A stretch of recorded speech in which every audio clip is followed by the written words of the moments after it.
जरा सोचिए, दो भाई हैं, एक भाई के पास मोर है, दूसरे भाई के पास चूहा है। भगवान ने कह दिया, भगवान शिव शंभू ने कहा पृथ्वी का 3 बार परिक्रमा करके जो आ जाएगा वही प्रथम पूज्य होगा, ऐसा उन्होंने कहा था। तो अब भगवान गणपति गणेश के पास विकल्प क्या था? भगवान गणपति गणेश के पास विकल्प ये था, बैठकर रोते रहते। गणपति गणेश रोते रहते कि भैया को तो दे दिया आपने मोर और मुझे दे दिया मूसक, पक्षपात हो गया ना मेरे साथ। अक्सर दो बहनें, दो भाई आपस में रोते रहते हैं ना, छोटा सा मिल जाएगा चॉकलेट तो उसको ज़्यादा मिल गया, हमको कम मिल गया। हाँ, थोड़ा सा ज़्यादा कुछ मिल गया खाने को तो उसको ज़्यादा मिल गया, हमको कम मिल गया। हमेशा रोना रोते रहते हैं ना। यहाँ देखिए, कहाँ मोर है और कहाँ चूहा है, कोई है समानता? एक ही माता पिता के बच्चे हैं। तो गणपति गणेश तो सीधा कहते हैं, हम कैसे जाएंगे?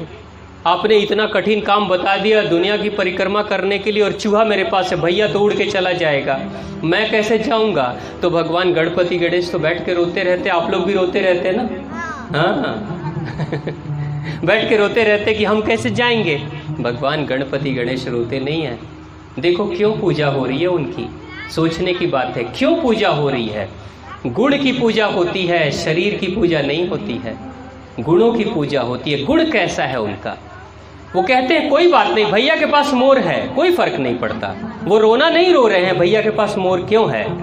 वो कहते हैं मेरे पास जो संसाधन है ना, इसी का इस्तेमाल करके मैं क्या बेहतर कर सकता हूँ। जो है इसका ही इस्तेमाल करके मैं क्या बेहतर कर सकता हूँ, ये सोचूं। रोना जब नहीं शुरू किया उन्होंने, जब वो रोए नहीं, शिकायत से नहीं भरे, तो अपने आप से पूछने लगे, अपने आप से पूछने लगे कि मैं क्या कर सकता हूँ। जब शांत भाव से, शिकायत के भाव से मुक्त होकर, जब वो प्रसन्नता के साथ में अपने पूछने लगे कि इस बड़े लक्ष्य को हासिल करने के लिए मुझे क्या करना पड़ेगा, अंदर से आवाज आई थी, तुम्हारा भगवान तो तुम्हारे माता पिता है। देख रहे हो? जीवन में याद रखना, गणपति गणेश सिखा रहे हैं। या तो रो लो आप कोई कमी बताकर, जैसे इस क्षेत्र के बच्चों को मैं अक्सर सुनता हूँ, हम तो छोटे से शहर में रहते हैं, यहाँ तो अच्छे स्कूल नहीं हैं, यहाँ तो अच्छे कॉलेज नहीं हैं, यहाँ कोचिंग की अच्छी पढ़ाई नहीं होती है, हम कहाँ बड़ा कुछ कर सकते हैं। होता है?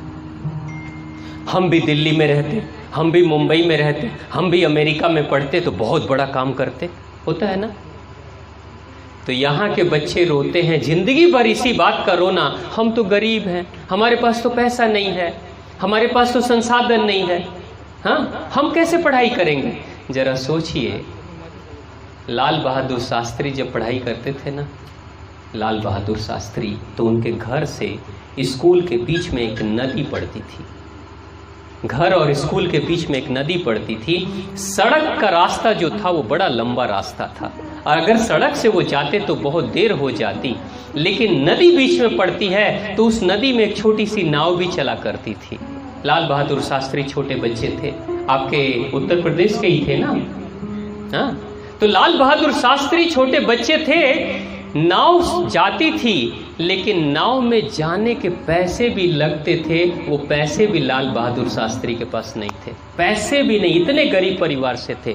लेकिन इच्छा है, जिज्ञासा है कि मैं पढ़ूंगा, तो उसके लिए लाल बहादुर शास्त्री क्या करते थे, किताबों को अपने हाथ में ऊपर रख लेते थे और नदी में तैर तैर कर पार करते थे, भींग कर तैर कर पार करते थे। और एक दिन दो दिन नहीं, सालों साल यही प्रक्रिया उनकी चलती रही, और गीले कपड़े में ही चले जाते थे, कपड़ा सूख जाता था, लेकिन पढ़ाई करते थे। भले नदी में जा रहे हैं, तैर के जाना पड़ रहा है, गीले हो गए, पढ़ाई कर रहे हैं, लेकिन पढ़ाई के लिए इतनी अंदर से लालसा, पढ़ाई तो करना है। गरीबी इतनी थी कि बालों में लगाने के लिए तेल भी नहीं था। बाल तो थे, जटाएं बन जाती थी बालों की अगर तेल नहीं लगाएंगे तो। तेल के पैसे नहीं थे, घर में तेल भी नहीं था, तो लाल बहादुर शास्त्री ने मुंडन करवा दिया। बाल ही नहीं रहेंगे तो तेल लगाने की क्या जरूरत पड़ेगी। क्या आप इतने गरीब हो बच्चे? हो गरीब आप लोग इतने? नहीं ना? देख लो स्थिति। पैसा नहीं है, घर में तेल नहीं है, तेल अगर है तो उसका खाना बनाएं कि सर में लगाएं, ये स्थिति थी। तो बाल ही कटवा दिया। लेकिन वही लड़का एक दिन भारत का क्या बनता है? भारत का प्रधानमंत्री बनता है। वो लड़का, वो गरीब घर का लड़का जो नाव का पैसा नहीं दे सकता था, तेल के पैसे उसके पास नहीं थे, लेकिन फिर भी पढ़ाई करता है, रोना नहीं रोता है, पढ़ाई करता है।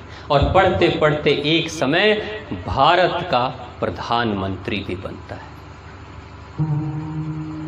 गणपति गणेश लाल बहादुर शास्त्री के अंदर होंगे या हमारे अंदर होंगे, जो हम रोते रहते हैं बात बात में, हमरा लगे ये नहीं खे, हमरा लगे वो नहीं खे, हमरा लगे लोग मदद नहीं खे करत, कपड़ा अच्छा नहीं खे। ये जो रोना रोता रहता है ना, वो कभी गणपति गणेश उसके अंदर से जग नहीं सकते। जो बच्चे अपने माता पिता की शिकायत करते रहते हैं कि मेरे पिताजी ने मेरे लिए ये नहीं किया, मेरी माता ने मेरे लिए ये की नहीं किया, अरे तुम्हें पैदा कर दिया ना, यही बहुत है, बाकी काम तो तुम खुद भी तो करो। कुछ पैदा कर दिया, वीजा पासपोर्ट तुम्हें दे दिया इस धरती पे आने का, इससे बड़ा काम क्या हो सकता है? अगर वो नहीं चाहते और तुम्हारा जन्म नहीं होता तो तुम सपने ही देखते रह जाते, करते क्या इस धरती पे? इस धरती पे आने के लिए रास्ता उन्होंने खोल दिया, तुम्हें शरीर दे दिया, इतना बड़ा एहसान मिल गया, इससे ज़्यादा क्या चाहिए? जान लोगे क्या अपने माता पिता की?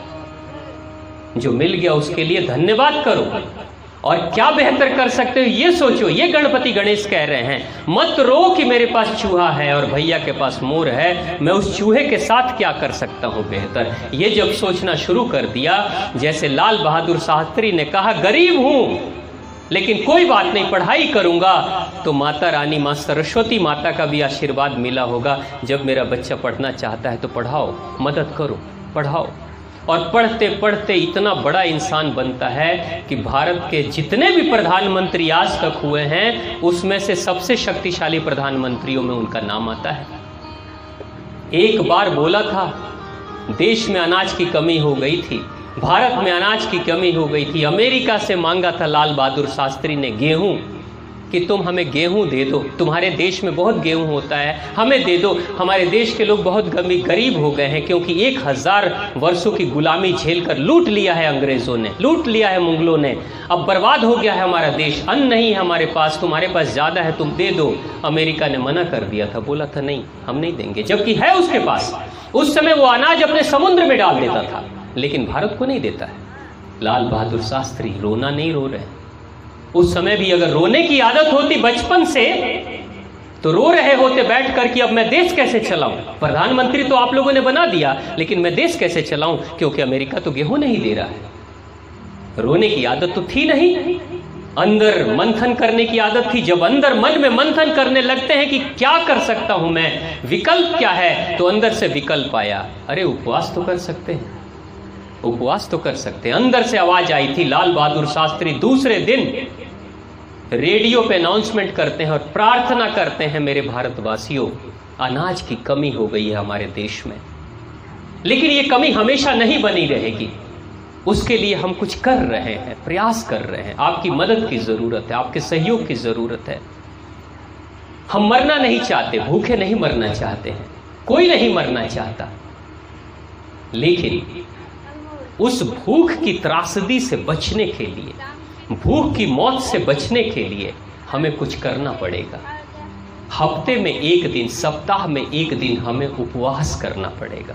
अगर सप्ताह में एक दिन प्रत्येक परिवार उपवास करेगा तो भारत का बहुत सारा अनाज बच जाएगा और कुछ लंबे समय तक हम लोग अनाज खाकर जिंदा रह पाएंगे। और जब तक जिंदा रहेंगे तब तक मैं कृषि में कुछ बेहतर कर लूँगा और पैदावार हमारी बढ़ जाएगी, फिर तो खाने की कोई कमी नहीं होगी। वही लाल बहादुर शास्त्री हैं जो हरित क्रांति भारत में लेकर आते हैं। भारत के वैज्ञानिकों को, कृषि वैज्ञानिकों को उन्होंने भेजा था, कनाडा भेजा, अमेरिका भेजा, दूसरे देशों में भेजा, जाओ सीखो, कृषि सीख कर आओ कि कृषि कैसे की जाती है, ज़्यादा पैदावार कैसे की जाती है। मैं उन 3 वैज्ञानिकों में से एक वैज्ञानिक से मैं मिला था, आज वो इस धरती पे नहीं है, मर चुके हैं, शरीर छोड़ दिया है। उन्होंने कहा था लाल बहादुर शास्त्री के प्रेरणा से ही मुझे कनाडा भेजा गया था, और कनाडा से जब मैं आया था लौटकर, तो मैंने सीखा था बालू में आलू कैसे लगाते हैं, ये मैंने सीखा था। उस कृषि वैज्ञानिक से मेरी मुलाकात हुई, लॉरेंस नाम था उनका। उन्होंने कहा था कि राजस्थान में मैंने एक क्रांति शुरू की थी उसी समय लाल बहादुर शास्त्री के समय में, जिसको लोग कहते थे बालू में आलू। बालू में आलू उगा देने वाला अगर कोई कृषि वैज्ञानिक है तो उसमें मेरा नाम आता था, ऐसा उन्होंने फक्र से कहा था। यानी लाल बहादुर शास्त्री कैसे इंसान थे, कैसे कर्मठ इंसान थे कि जब वैसा कर्मठ इंसान जब जीवन में कुछ करने की कोशिश करता है तो उसके पास उससे लोग जो मिलते हैं वो भी उतनी कर्मठता के साथ भर जाते हैं। और